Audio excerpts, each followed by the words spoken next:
क्या आपने कभी सोचा है कि आप दुआ करते हैं मगर जवाब नहीं मिलता?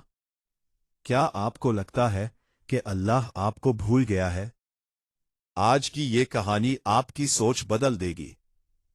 ये कहानी है एक ऐसे बंदे की जिसकी तकदीर अल्लाह ने उसके सब्र से बदल दी। बनी इसराइल के जमाने में एक गरीब आदमी रहता था। ना उसके पास घर था, ना पैसे, ना कोई सहारा। वो दिन भर मेहनत करता मगर रात को भूखा सोता। हर दिन उसके लिए एक नई आजमाइश लेकर आता था। एक दिन वो थक कर बैठ गया और आसमान की तरफ देखकर बोला, या अल्लाह, क्या तू मुझे देख नहीं रहा? इसी दौरान उसे पता चला कि अल्लाह के नबी हजरत मूसा अलैहिस्सलाम करीब हैं। वो फौरन उनके पास पहुंचा। ए अल्लाह के नबी, मेरी जिंदगी बहुत मुश्किल है। आप अल्लाह से बात करते हैं, मेरे लिए दुआ करें। हजरत मूसा अलैहिस्सलाम ने फरमाया, मैं अल्लाह से तुम्हारे बारे में पूछूंगा।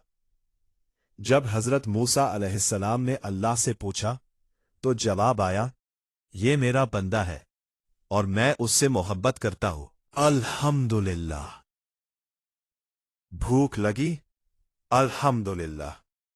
कुछ ना मिला? अल्हम्दुलिल्लाह। मुश्किल आई? अल्हम्दुलिल्लाह। लोग हैरान थे, ये वही शख्स है जो पहले शिकायत करता था। फिर अचानक उसकी जिंदगी बदलने लगी। कहीं से खाना मिल जाता, किसी ने काम दे दिया, तभी कोई मदद कर देता, और आहिस्ता आहिस्ता वो शख्स बेहतर जिंदगी गुजारने लगा।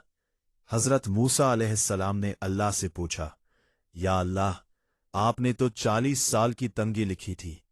अल्लाह ताला ने फरमाया, जब उसने मेरी तकदीर पर राजी होकर शुक्र अदा किया तो मुझे उसका सब्र पसंद आया और मैंने उसकी तकदीर बदल दी।